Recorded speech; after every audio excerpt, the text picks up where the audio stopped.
September 1944. The sound of gunfire echoed less than in June, but blood still flowed across Europe. The world was weary of war. The Allies had advanced after D-Day, pushing the Nazis eastward. But now, everything was beginning to grind to a halt. Supply lines were stretched, soldiers were exhausted, and the Germans, whom many believed to be on the brink of defeat, were still biting hard. The war, which had seemed all but won, was beginning to slow dangerously. That's when he appeared. The Field Marshal Bernard Law Montgomery, the arrogant, methodical and vain British commander, launched a plan that he believed would change everything. It was more than a military operation. It was his masterstroke, his checkmate against Hitler. Montgomery wanted to cross the Netherlands like an arrow, swift, precise, lethal. His objective?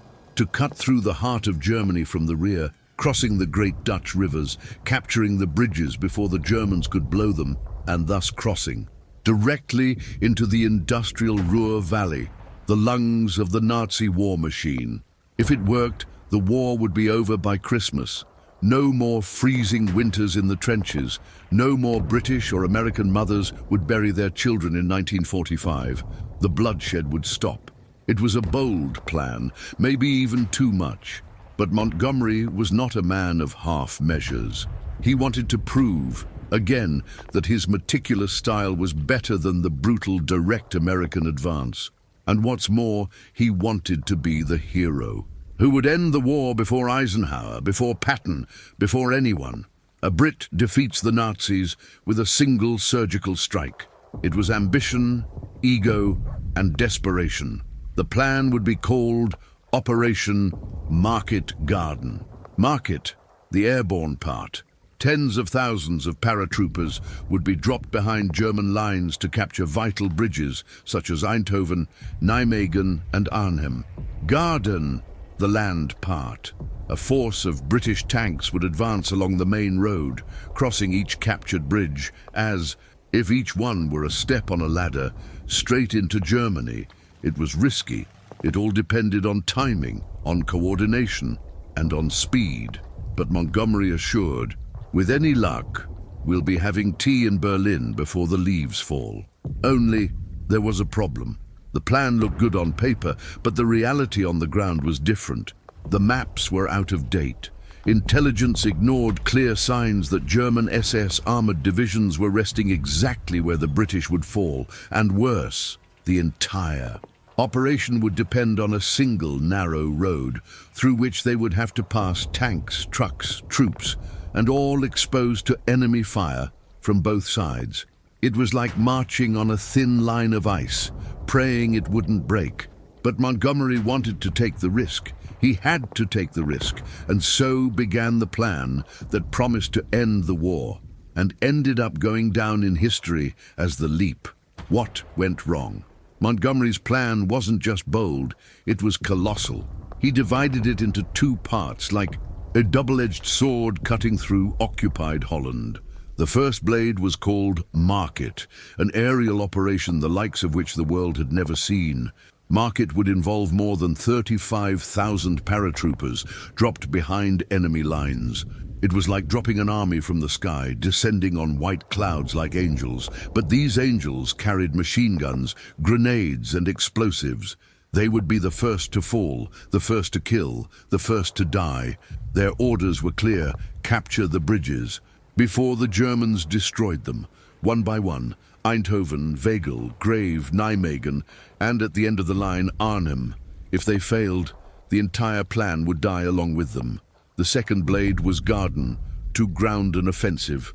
After the paratroopers jumped, the British 30th Armoured Division would come, advancing with its tanks Sherman on a single narrow road, like a steel column cutting through the country. They would be the crushing force, the hammer that would break through the bridges, opened by the paratroopers, and plant the Allied flag in the heart of Germany. But this long, exposed road was a potential trap. A narrow corridor with forests, dikes and villages on all sides. Any German counterattack could cut off the tanks. If one vehicle was destroyed, the entire column would grind to a halt. It was like a vital vein, and if severed, the entire body would bleed to death. The idea was that market and garden functioned like gears of the same clock, timed with surgical precision. But the battlefield has no mercy on chronometers, and war clocks don't always show the same time. There was an invisible countdown beginning. The paratroopers would have to resist for days, alone, holding bridges and repelling tanks with light weapons.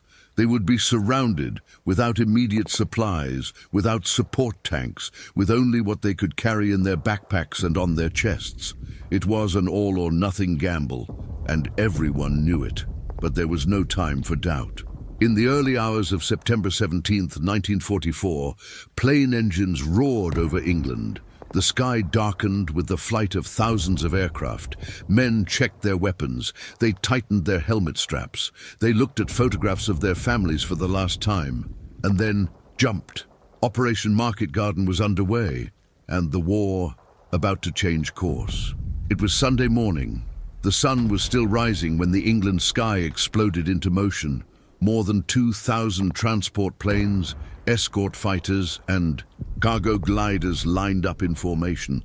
A cloud of steel and courage flying over the English Channel with one destination, the occupied Netherlands. Below, Dutch civilians heard the growing roar in the sky. Many left their work, left their homes, and looked up. What they saw seemed a divine invasion. Men fell from the sky like rain, thousands of white, green and brown parachutes floating in the wind, but inside each one was a soldier armed to the teeth. It was as if an army of ghosts had been dropped from the sky. Never before in the history of modern warfare had so many men been dropped at once, at so many points at the same time. It was grand, it was beautiful, it was war. A 101st American Airborne Division fell south near Eindhoven. Their objective, to capture and hold the bridges that connected the first stage of the offensive. They were young, many 18 or 19 years old. For some, it was the first real leap of their lives. For others, it was the last. Further north, the legendary 82nd Airborne Division dropped on Nijmegen, tasked with capturing the bridge over the dreaded WWII River, a wide, deep monster. The Germans were already on alert, and fighting began as soon as the paratroopers touched down. Tracer bullets streaked the sky like whips of fire. Gliders plummeted, missing the open fields and crashing into swamps, trees, and houses. Many died before even disembarking. And at the furthest point, Arnhem, the British 1st Airborne Division, descended into a strange calm. There wasn't as much gunfire. Not as many enemy soldiers were visible. It was too quiet, and that worried the veterans. The silence hid a predator. Not totally, more than 20,000 paratroopers fell on that first day. Most landed successfully. Civilians cheered them on, waving makeshift flags. Children followed them. Women wept with emotion. Many believed right then and there that the war was over, that liberation had arrived. But they were wrong, because while the paratroopers were setting up their positions, the German tanks, the ones that shouldn't be there, were starting to snore under the trees. The reinforced panzer divisions were resting nearby to regroup, and now they were about to wake up. The sky had struck the Germans with the impact of thunder, but the thunder would echo, and the lightning would come later. The ground in the Netherlands was still shaking from the paratroopers' fall when the first shots began to echo through the roads, villages, and fields. The Americans of the 101st and 82nd Divisions sprang into action like lightning cutting through the fog. It was now or never. In Eindhoven, the men of the 101st advanced through the narrow streets, facing machine guns hidden in buildings, grenades thrown from windows, and fierce ambushes. Every corner was a trap, every house a potential nest of death. But they were trained for this. They cleared street by street, house by house, with grenades, rifles, and the fury of those who knew. Victory depended on them.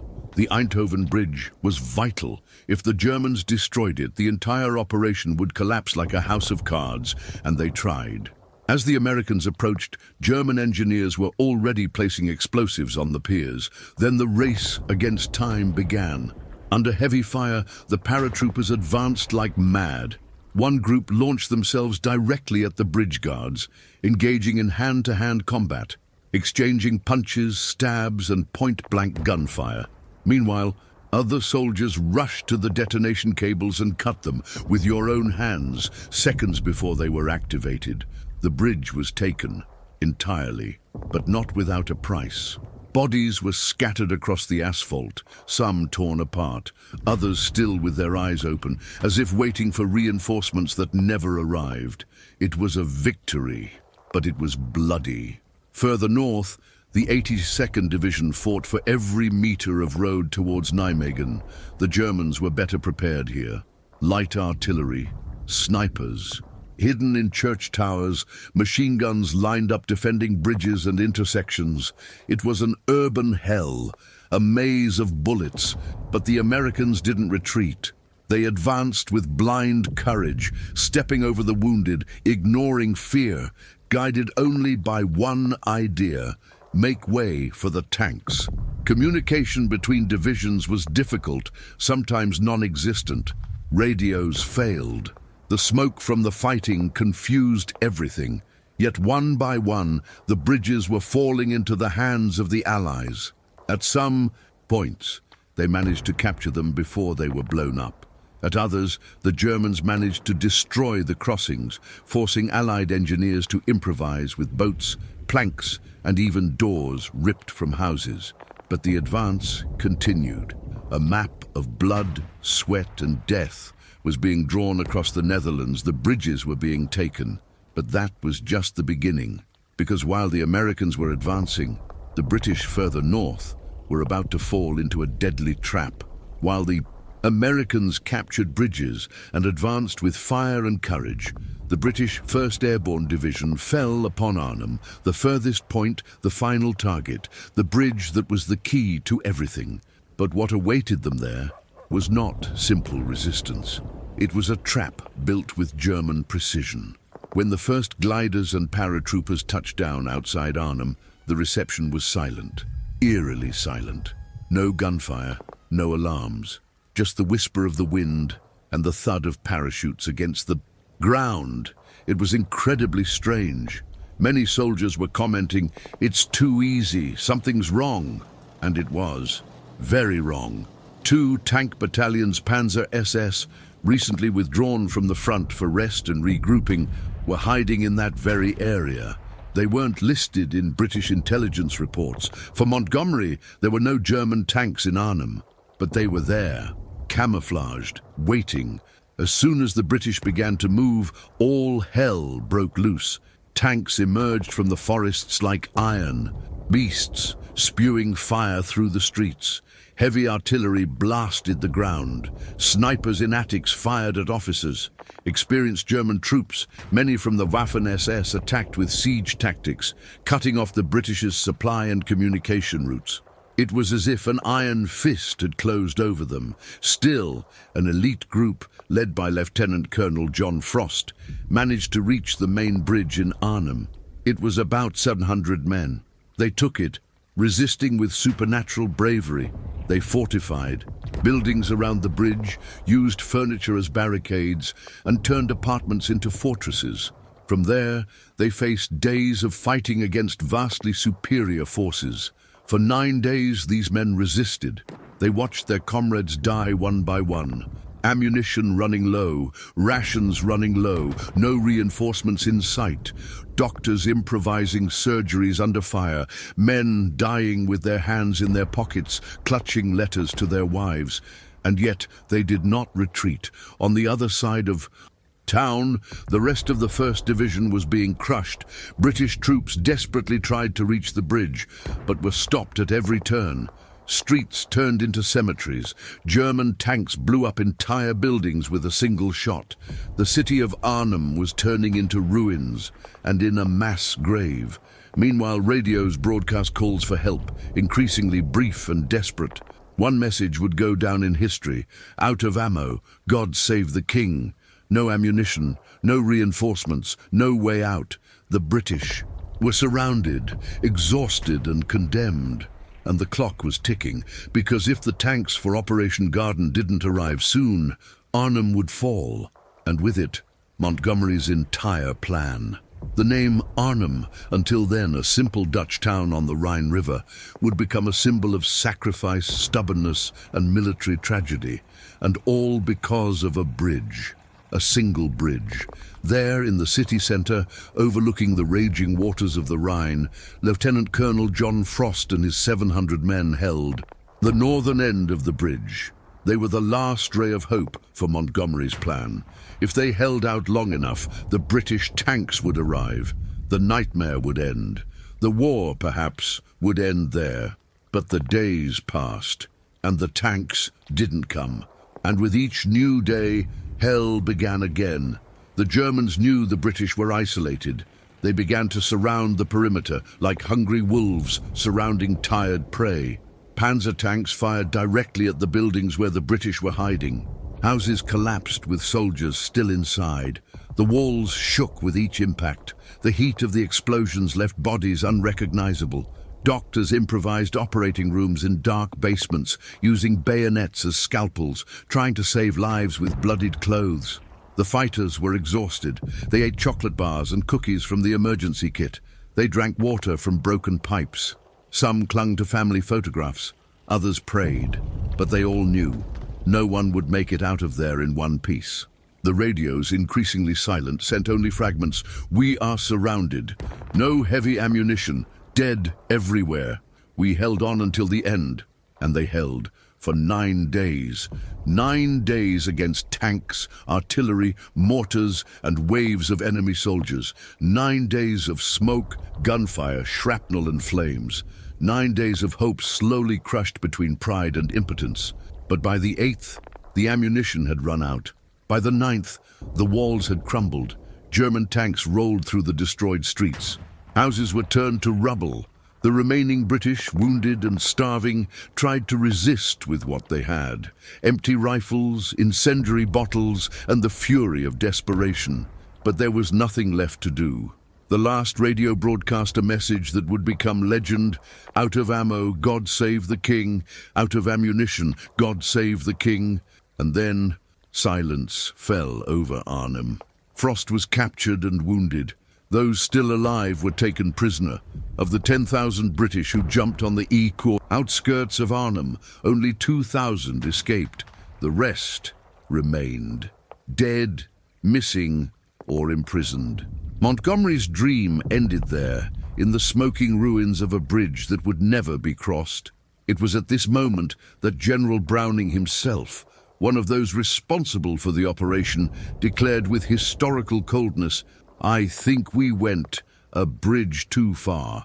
Gardens advance, the narrow road of death, the ordeal of the XXX Corps, while the British paratroopers fought and died heroically, isolated." In Arnhem, the second leg of the ambitious Operation Market Garden was underway. The British 30th Armoured Division, the spearhead of the so-called Garden, the ground advance, began its inexorable drive north. Its objective was clear and vital: to reach the bridges captured by the paratroopers at Eindhoven, Nijmegen, and finally Arnhem, uniting the offensive and rescuing the encircled men. It was Montgomery's hope, the promise of a rapid advance that would shorten the war. On paper, the strategy seemed simple, almost elegant. A powerful armored force would advance along a predefined route, encountering little resistance and quickly linking up with airborne forces. But the reality on the ground was brutally different. The path the tanks had to navigate was a vital but dangerously vulnerable artery that would become infamous as Hell's Highway. A narrow road, often elevated above the surrounding terrain, surrounded by open fields, treacherous marshes, and the small, picturesque Dutch. Villages that would become theaters of carnage. There was only one main route, a thin, almost fragile corridor through which thousands of vehicles, tanks, supply trucks, ambulances, jeeps, and artillery pieces would have to pass, single file, like ducks in a line. It was a trap waiting to close, a strategic bottleneck that the Germans would soon exploit with relentless ferocity. The Germans, though initially taken by surprise by Market Garden's audacity, reacted with a speed and efficiency that dashed Allied hopes of a rapid advance. They knew the road was the crux of the operation, the most vulnerable point in the long and exposed British supply line, and began tightening the noose with relentless determination. They launched constant attacks on both sides of the road, using ambush and counterattack tactics that exploited the terrain's geography. Small infantry units, supported by artillery and anti-tank guns, appeared out of nowhere, ambushing vehicle columns, blowing up vital bridges, and destroying vehicles with mortars and direct fire. Destroying a single tank or truck in the middle of the column was enough to bring the entire line to a halt, creating a deadly traffic jam. There was no room for maneuver, no room to divert or outflank the enemy. There was no margin for error. Every vehicle destroyed, every bridge demolished, meant hours of delay and a terrible human cost. And the blood began to flow. The highway to hell became an open-air graveyard. British tanks were hit and burned alive, their crews trapped inside, screaming as steel melted around them and flames consumed everything. Trucks carrying essential supplies, ammunition, fuel, food, medical supplies exploded in flames visible for miles, adding more smoke and despair to the landscape. Vehicles became twisted iron traps, smoking carcasses dotting the road, transforming it into a graveyard of metal and flesh. The advance was a slow, agonizing crawl, under constant fire and the threat of an air or artillery attack at any moment. With every kilometer gained, the toll in lives and materiel increased exponentially. Logistics, already a nightmare due to the nature of the road, became nearly impossible.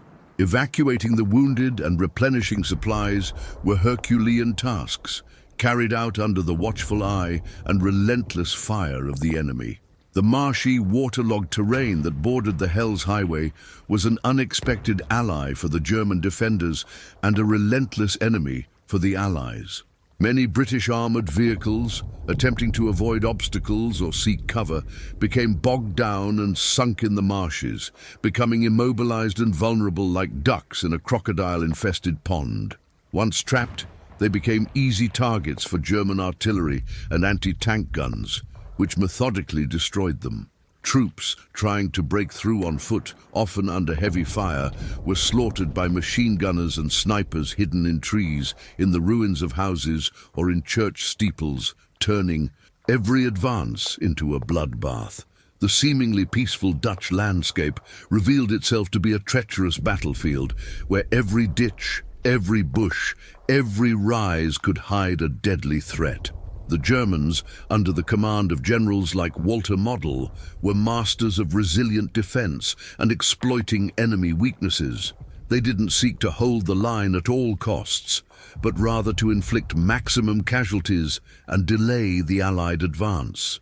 They employed guerrilla tactics with small assault units, attacking the rear and flanks of the British column, causing chaos and disorganization. Bridges were demolished at the last minute, roads were mined, and ambushes were set at every turn. The coordination between German infantry, artillery, and armor was exemplary, allowing them to concentrate fire on critical points and exploit any gap in the Allied defense. With each passing day, the highway to hell became more dangerous, more saturated with death and destruction, and the British advance became slower and more costly. But even so, the British did not stop. The determination of the soldiers of XXX Corps was unshakable, driven by the knowledge of the stakes. They knew that back in Arnhem, men were dying, waiting for them. With each explosion, each destroyed tank, each fallen comrade, the fury and urgency grew. The soldiers of the 30th Armored Division pressed on, pushing the limits of human endurance.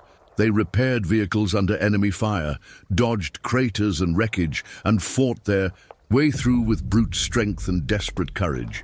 The advance was painfully slow, a torment with every meter, but with each step, They drew, however minimally, closer to their encircled brothers. Time, however, was an invisible but relentless enemy. Market Garden was a plan based on speed and timing, a race against the clock to capture and hold the bridges before the Germans could regroup. But now, the road was a slaughterhouse, and every minute of delay meant more lives lost in Arnhem. With each passing hour, the paratroopers' situation grew more desperate, and the distance between hope and tragedy widened. The highway of hell was not just a physical path, it was a corridor of agony, a test of resilience, and a constant reminder of the terrible cost of war. Garden's advance, though heroic, failed to arrive in time. The Arnhem Bridge and the men who defended it were ever more distant, and the dream of a quick victory faded in the flames and smoke of the narrow road of death. The web of German ambushes and counterattacks. The German strategy on Hell's Highway was not limited to frontal attacks. It was a complex web of ambushes, counterattacks and sabotage, designed to maximize attrition and disorganization.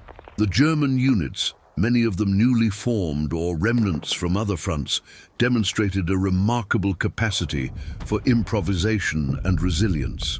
Using their knowledge of the local terrain and the advantage of operating in small, decentralized cells, they infiltrated the sides of the road, setting up ambush points in woods, farms, and even abandoned houses. Snipers became a constant threat, targeting officers, drivers, and radio operators, decapitating the leadership and communications of the Allied columns. The attacks weren't limited to moving vehicles. When a tank or truck was immobilized, it became a target for mortars and anti-tank guns firing from hidden positions. The destruction of a single vehicle could block the road for hours, creating a traffic jam that stretched for miles and became an irresistible target for German artillery. The hit-and-run tactic was masterfully employed. Attack quickly, inflict maximum damage, and disappear before the Allies could retaliate with full force.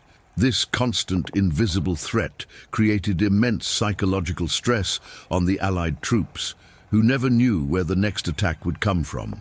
In addition to direct attacks, sabotage was an effective tool. Smaller bridges were mined and blown up, forcing British engineers to build Bailey bridges under enemy fire, a time-consuming and dangerous process. Secondary roads were blocked with felled trees, burned vehicles, or minefields, ensuring that the advance was restricted to the Hell's Highway. German intelligence, though inferior to the Allied in terms of resources, was effective in identifying weak points in the British supply line and exploiting them with surgical precision. The lack of alternative routes for the XXX Army Corps' advance was a crucial planning error that the Germans capitalized on to its fullest. The human toll of the highway to hell. For the soldiers of XXX Corps, Hell's Highway wasn't just a road. It was a tunnel of agony, a relentless test of their physical and mental endurance. With every meter they advanced, the tension increased. The constant sound of gunfire, explosions, and the rumble of tanks mingled with the smell of gunpowder, smoke, and the metallic odor of blood. Fear was a constant presence, but camaraderie and a sense of duty were even stronger. They saw their comrades being hit, their vehicles exploding, and still they kept going. With each forced stop, each ambush, frustration and anger mounted.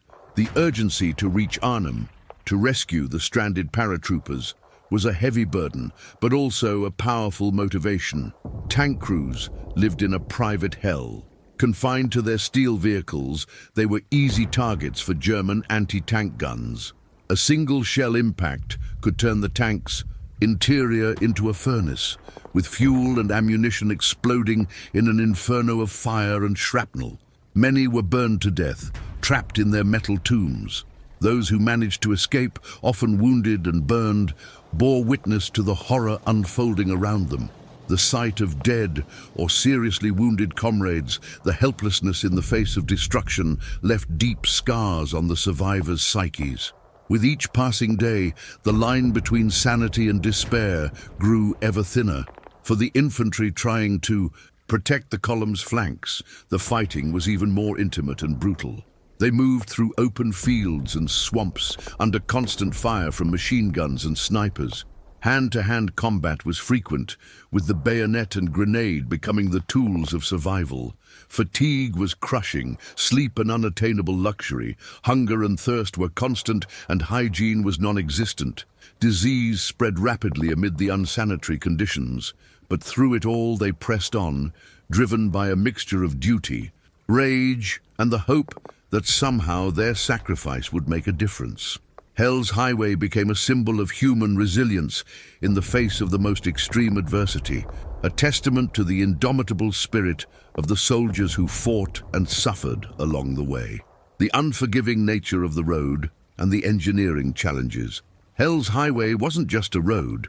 It was a vital but dangerously vulnerable artery, stretching for nearly 100 kilometers through the southern Netherlands.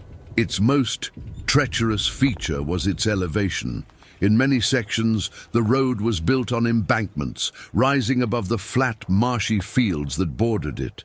This made it a one-way street with no alternative routes to bypass or outflank the enemy.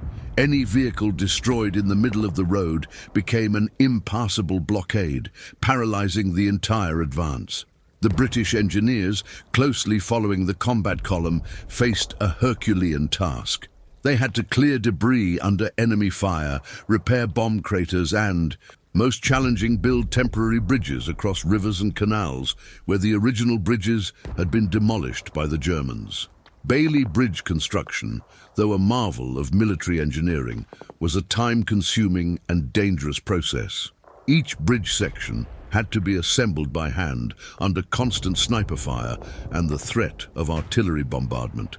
Time was critical, and every hour spent building a bridge meant an hour less for the paratroopers in Arnhem. The mud and water from the adjacent marshes made the work even more arduous, with equipment becoming bogged down and exhausted men struggling against the terrain and the enemy. The road's vulnerability also meant that the supply line was constantly attacked. Truck convoys loaded with ammunition, fuel, food, and medical supplies were easy targets for German attacks, turning the rearguard into an extension of the front line. With each successful attack, the already precarious logistical situation deteriorated further, depriving the troops at the front of desperately needed resources, time as the enemy, the impact of delay. The Operation Market Garden plan relied critically on near-perfect speed and synchronization. The idea was for XXX Corps' ground advance to link up with the airborne forces within days before the Germans could organize and effectively counterattack. However, the reality of Hell's Highway turned this premise into a nightmare. Every hour of delay on the road meant more lives lost in Arnhem, more supplies depleted, and more morale eroded. The distance between the XXX Corps vanguard and the isolated paratroopers seemed insurmountable, not just in kilometers, but in time. Communications between ground and airborne forces were poor and intermittent, often reduced to radio fragments that barely conveyed the gravity of the situation in Arnhem. Frustration and despair were growing on both sides. The men on Hell's Highway, exhausted and under constant fire, knew their comrades were dying, just a few kilometers away, and the helplessness of not being able to reach them in time was a crushing psychological burden. With each passing day, hope for a successful rescue diminished, replaced by a growing sense of doom. Garden's advance, though heroic and marked by acts of individual and collective bravery, failed to achieve its primary objective. The speed required to save Arnhem simply could not be achieved given the ferocity of German resistance, the vulnerability of Hell's Highway, and the logistical challenges inherent in the operation. The Arnhem bridgehead and the men defending it were increasingly distant, and the dream of a quick victory faded in the flames and smoke of the narrow road of death. The failure at Arnhem was not merely a tactical defeat. It was a devastating blow to Allied morale and a grim reminder of the complexity and risks inherent in modern warfare.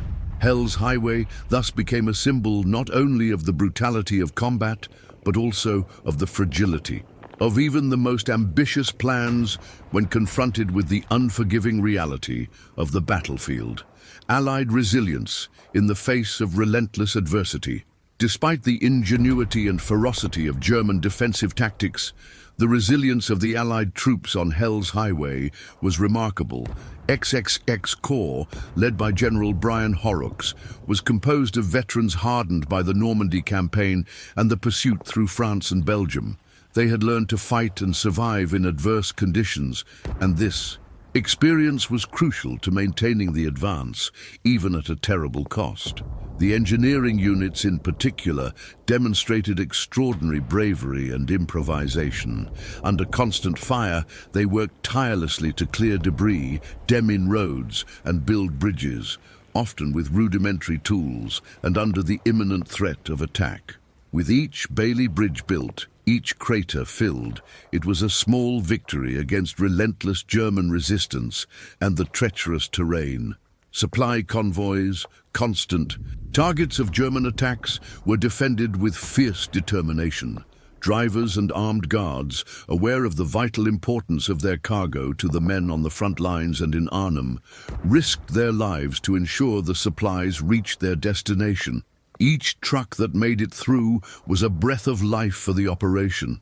Coordination between the different Allied units, infantry, armor, artillery, and engineers, though challenged by the linear nature of the advance and the constant disruption of communications, was maintained by a sense of common purpose.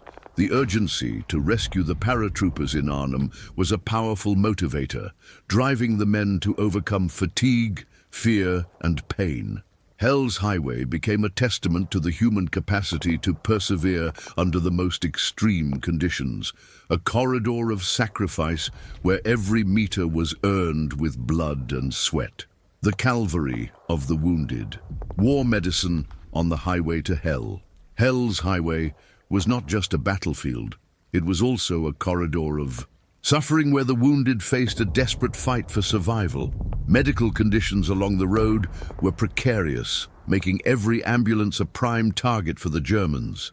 Field doctors, paramedics, and nurses worked under unimaginable conditions, trying to save lives as artillery shells exploded all around and machine gun fire ripped through the air. Makeshift aid stations were set up in barns, abandoned houses, and even bomb craters, where light was scarce and medical supplies even scarcer.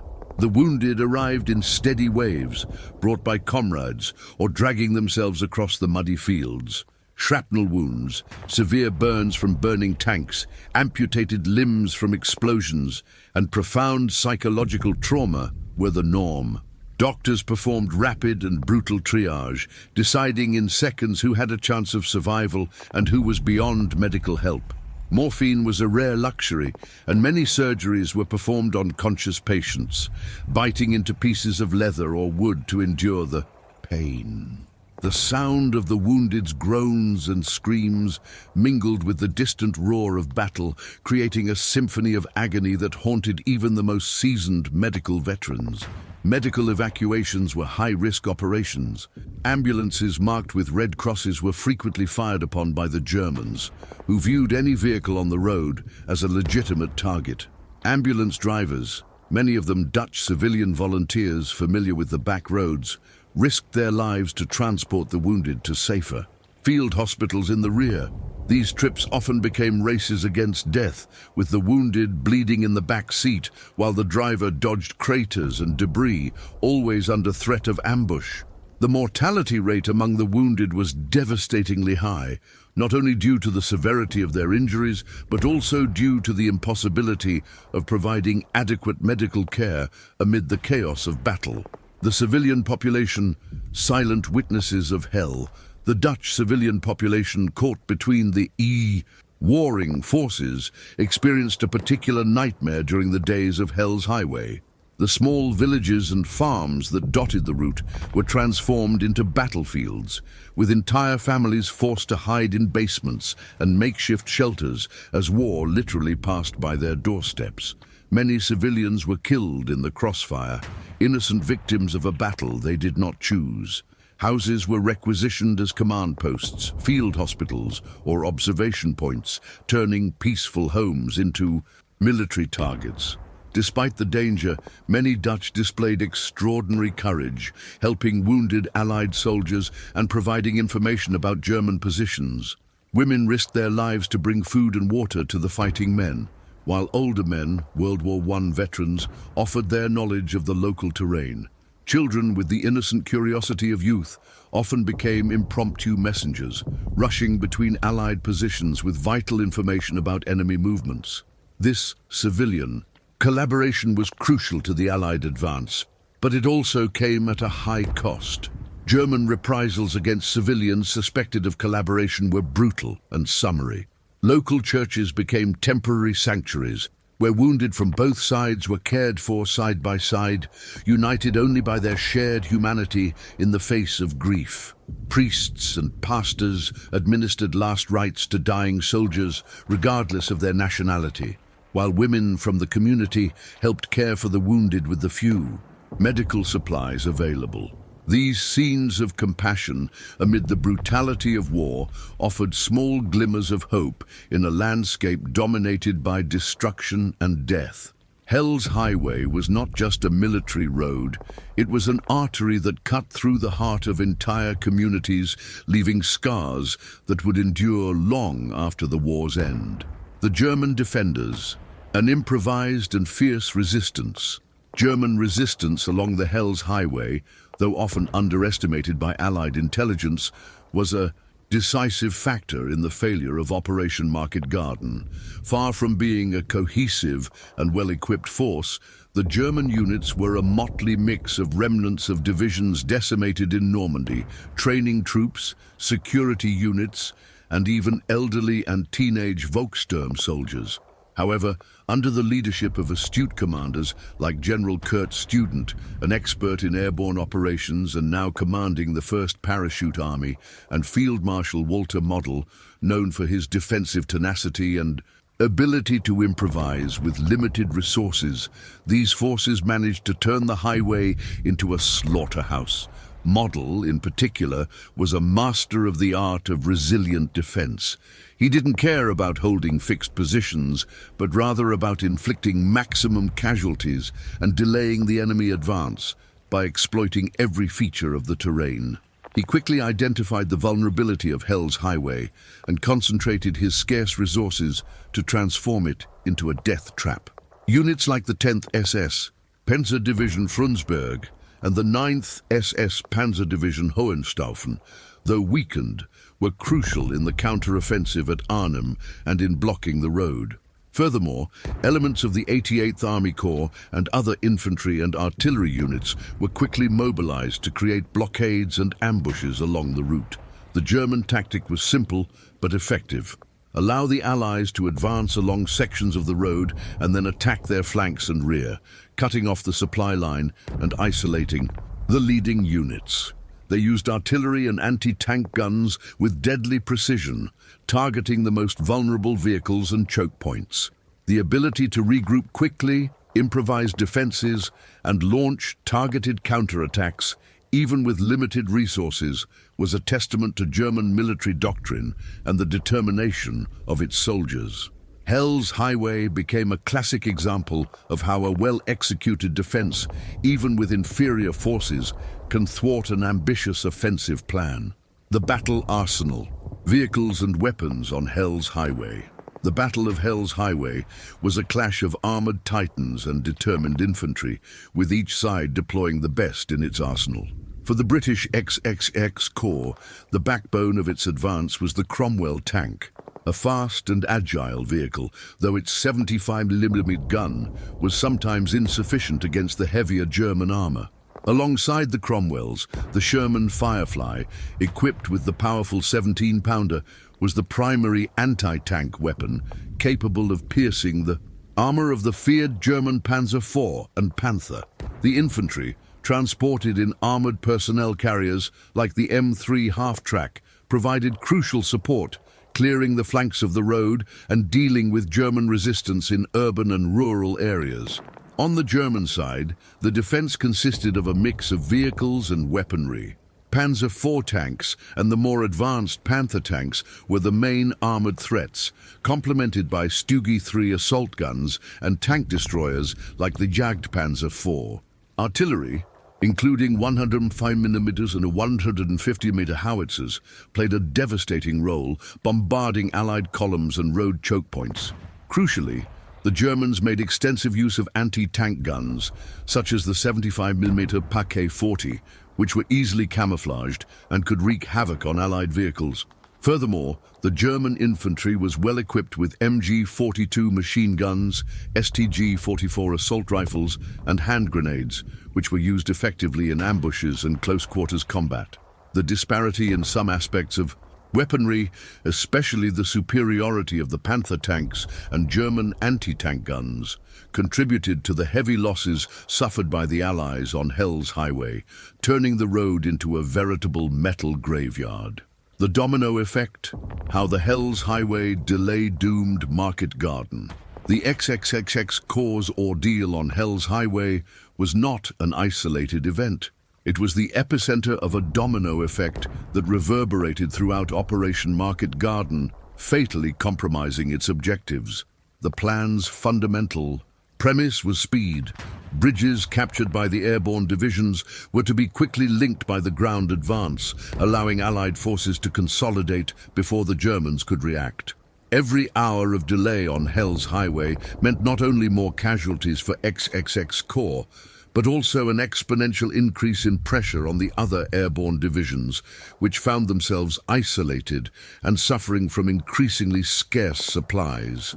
The American 82nd Airborne Division, which had captured the bridges at Grave and Nijmegen, and the American 101st Airborne Division, responsible for the bridges around Eindhoven and Veghel, were critically dependent on the XXX Corps advance for reinforcements, heavy artillery, and above all, supplies. Although they had achieved their initial objectives, the delay on Hell's Highway left them exposed to increasingly aggressive German counterattacks. Hell's Highway, which was supposed to be the lifeblood of the operation, became a bottleneck, choking off the flow of everything needed to sustain the bridgeheads. Desperately needed ammunition, food, medical supplies, and fuel accumulated in the rear, while the troops at the front fought with what they had. The most devastating impact, of course, was felt in Arnhem. The British 1st Airborne Division, already in a precarious situation and facing the full force of 2 SS Panzer divisions, counted every minute until help arrived. The radio, which should have brought news of a rapid advance, brought only silence or fragmented messages of hardship. With each day that XXX Corps was trapped on the Hell's Highway, hope in Arnhem diminished and the paratroopers' resilience waned. The failure to maintain speed and synchronization on the Hell's Highway not only prevented the rescue of Arnhem, but also exposed the fragility of a plan that, while audacious, had failed to anticipate the tenacity of the German defense and the vulnerability of their main route of advance. The Hell's Highway, therefore, was not only the scene of a bloody battle, it was the breaking point that determined the fate of the entire Operation Market Garden. Air support and its limitations, eyes in the sky, hands tied in the planning for Operation Market Garden, air support played a crucial role, both in transporting and dropping airborne troops and in supporting ground forces. However, in the brutal reality of Hell's Highway, the effectiveness of this support was severely limited. The Allied Tactical Air Force, TAF, was assigned to provide air cover and close support to XXX Corps, but adverse weather conditions, particularly the fog and low clouds that frequently blanketed the Netherlands in September, often hampered air operations. When aircraft did manage to take off, limited visibility made it difficult to identify camouflaged German targets and coordinate with troops on the ground. In addition to the weather conditions, the linear and congested nature of Hell's Highway presented a tactical challenge. The risk of friendly fire was extremely high, with Allied and German troops often in very close contact, making close-in airstrikes dangerous. Pilots had difficulty distinguishing friendly from enemy positions amid the chaos of battle and the smoke and dust that hung over the road. This meant that air support that could have relieved the pressure on XXX Corps was often unavailable or ineffective, leaving the soldiers on the ground at the mercy of German attacks. Aerial reconnaissance missions, while useful, for identifying the extent of the blockades and the presence of German forces, could not compensate for the lack of mobility and inherent vulnerabilities of Hell's Highway. Pilots could see the traffic jams and destroyed vehicles, but they could do little to decisively clear the road or neutralize German ambushes. Allied air superiority, which had been such a crucial factor in previous campaigns, found its limits in the complexity and ferocity of the battle for Hell's Highway, adding another layer of frustration and desperation to the ground troops struggling to advance. Air support and its limitations, eyes in the sky, hands tied in the planning for Operation Market Garden, air support played a crucial role, both in transporting and dropping airborne troops and in supporting ground forces. However, in the brutal reality of Hell's Highway, the effectiveness of this support was severely limited. The Allied Tactical Air Force, TAF, was assigned to provide air cover and close support to XXX Corps. But adverse weather conditions, particularly the fog and low clouds that frequently blanketed the Netherlands in September, often hampered air operations. When aircraft did manage to take off, limited visibility made it difficult to identify camouflaged German targets and coordinate with troops on the ground. In addition to the weather conditions, the linear and congested nature of Hell's Highway presented a tactical challenge. The risk of friendly fire was extremely high, with Allied and German troops often in very close contact, making close-in airstrikes dangerous. Pilots had difficulty distinguishing friendly from enemy positions amid the chaos of battle and the smoke and dust that hung over the road. This meant that air support that could have relieved the pressure on XXX Corps was often unavailable or ineffective, leaving the soldiers on the ground at the mercy of German attacks. Aerial reconnaissance missions, while useful for identifying the extent of the blockades and the presence of German forces, could not compensate for the lack of mobility and inherent vulnerabilities of Hell's Highway. Pilots could see the traffic jams and destroyed vehicles, but they could do little to decisively clear the road or neutralize German ambushes. Allied air superiority, which had been such a crucial factor in previous campaigns, found its limits in the complexity and ferocity of the battle for Hell's Highway, adding another layer of frustration and desperation to the ground troops struggling to advance. The German counterattacks, the Third Reich, was not dead. Many Allied generals, including Montgomery, believed the Germans were reeling, defeated, about to fall.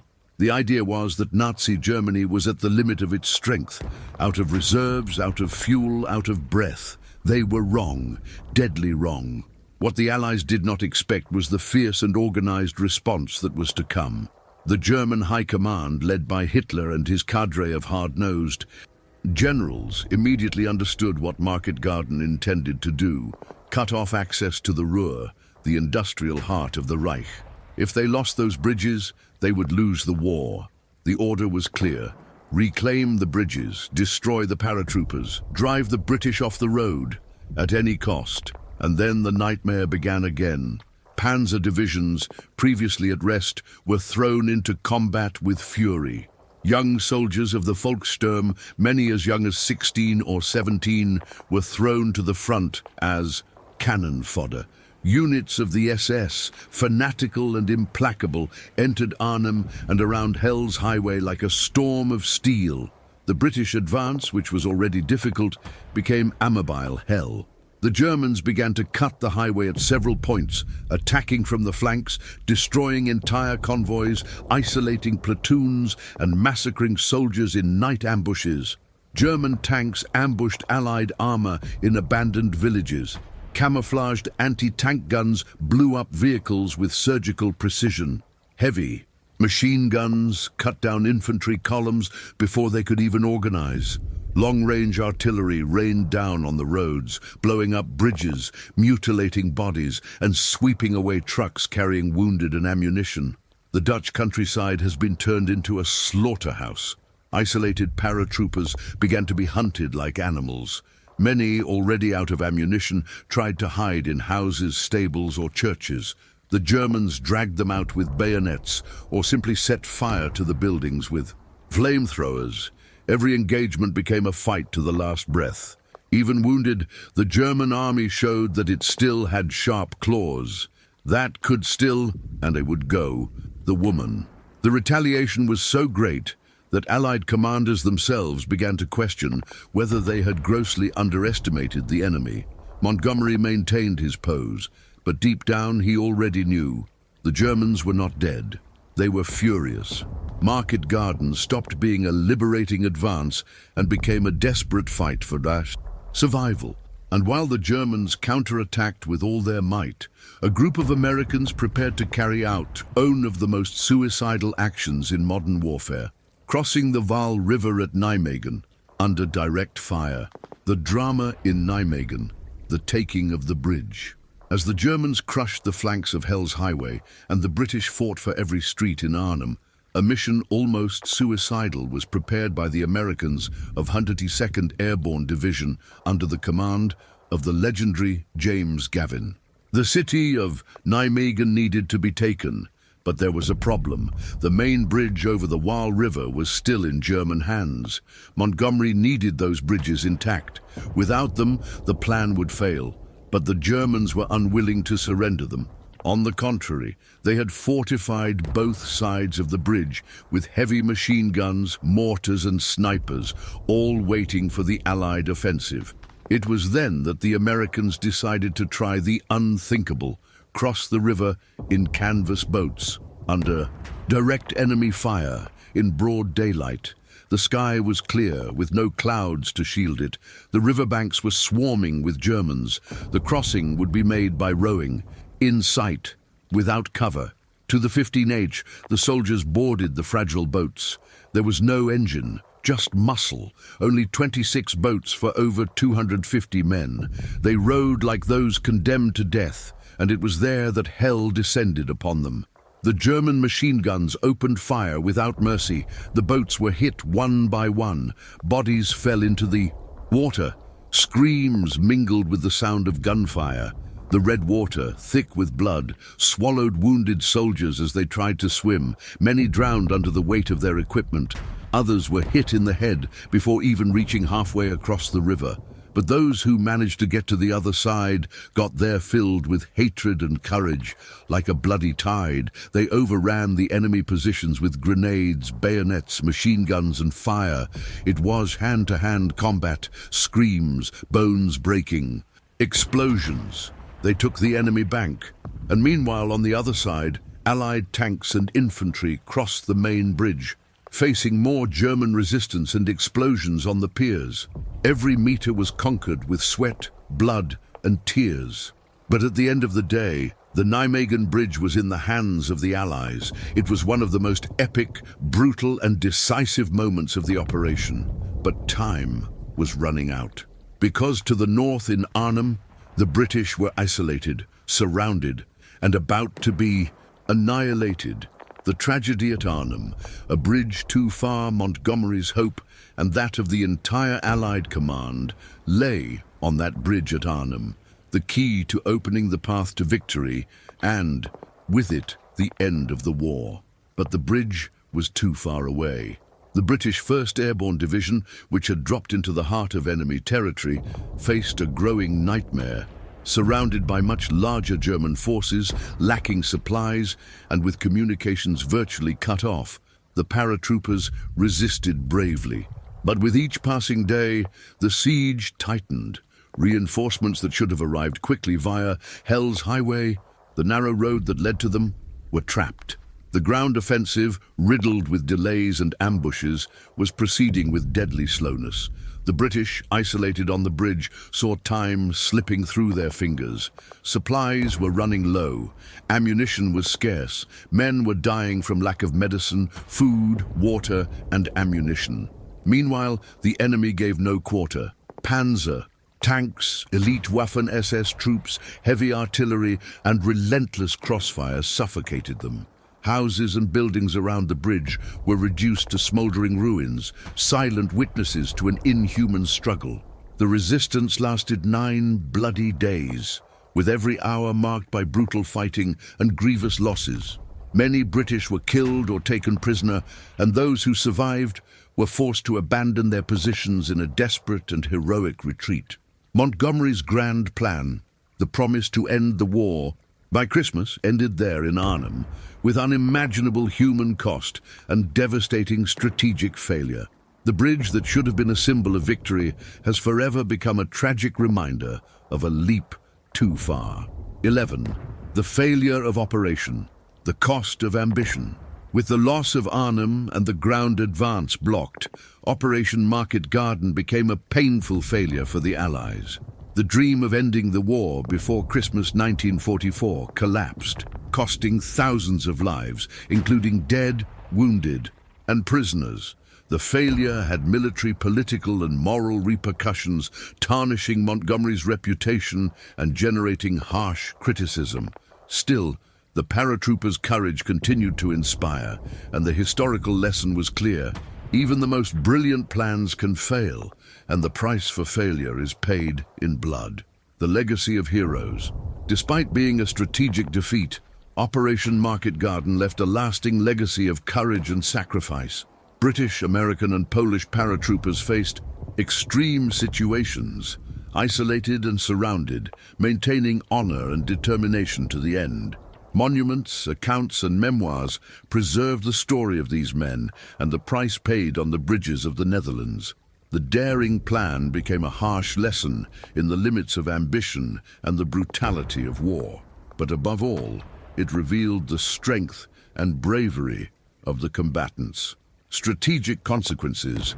The failure of Operation Market Garden did not end Allied pressure in Europe, but it transformed the WW2 campaign into a longer and more difficult war of attrition.